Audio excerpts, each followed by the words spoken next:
was movement at the station, as the word had got around that the colt from Old Regret had got away and had joined the wild bush horses.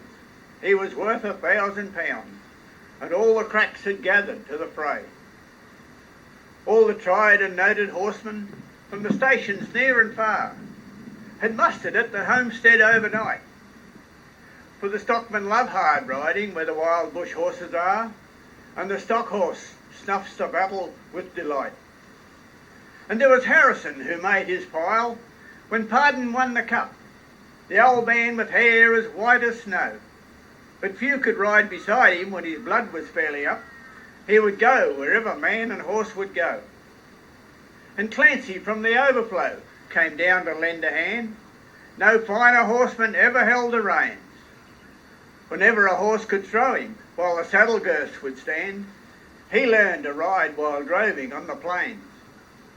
And there was one there, a stripling, on a small and weedy beast, a bit like a racehorse undersized, with a touch of Timor pony, 3/4 thoroughbred at least, the kind that are by mountain horsemen prized.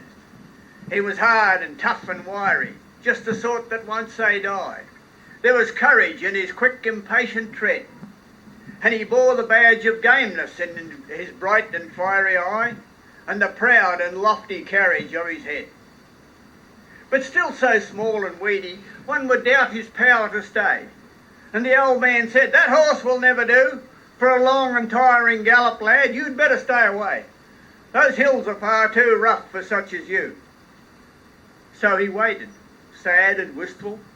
Only Clancy stood his friend. "I think we'd better let him come," he said, "for I'll wager he'll be with us when he's needed at the end, for both he and his horse are mountain bred. He hails from Snowy River down by Kosciuszko's side, where the hills are twice as high and twice as rough, where a horse's hooves strike firelight from the flintstones every stride, and the man who holds his own is good enough. Where the Snowy River riders on the hillsides make their home, where the river runs those giant hills between. Full many a horseman have I met since I commenced to roam, but nowhere such riders have I seen." So he went. They found the horses by the big mimosa clump, and away they flew towards the mountain brow.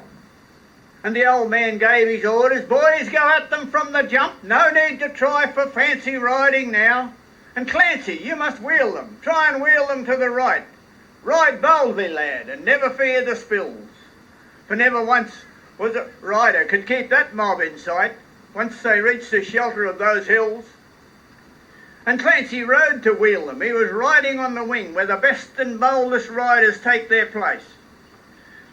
And he raced his stock horse past them, and he made the rangers ring with his stockwhip as he met them face to face.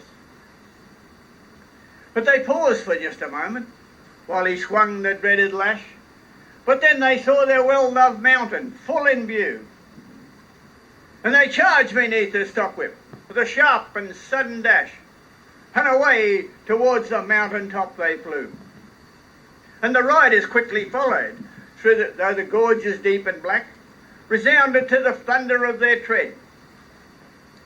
And their stockwhips woke the echoes, and they fiercely answered back from the cliffs and crags that beetled overhead.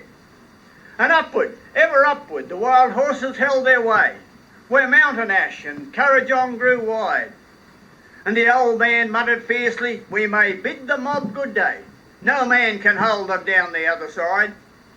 And when they reached the mountain summit, even Clancy took a pull. It may well make the boldest hold their breath.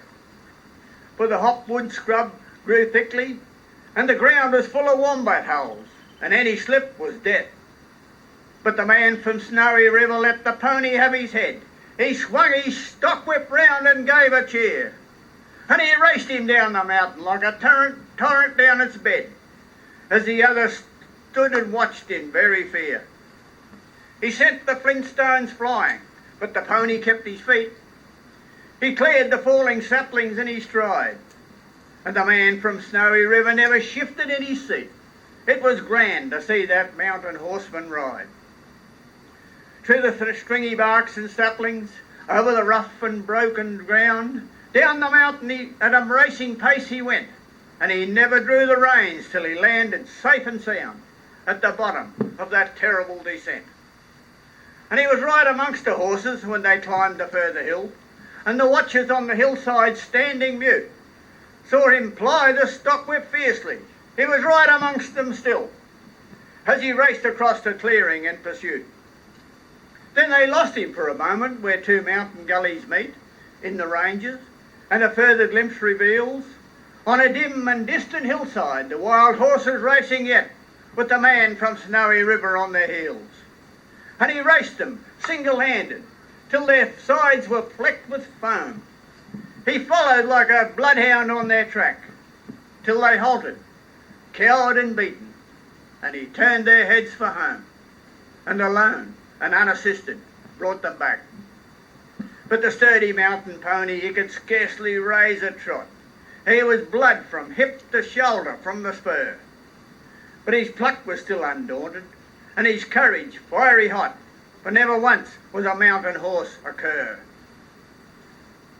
Now down by Kosciuszko, where the pine-clad ridges raise their torn and rugged battlements on high, where the air is clear as crystal, and the white stars fairly blaze at midnight in the cold and frosty sky, and while around the overflow the reed beds sweep and sway to the breezes, and the rolling plains are wide, the man from Snowy River is a household word today, as stockmen tell the story of his ride.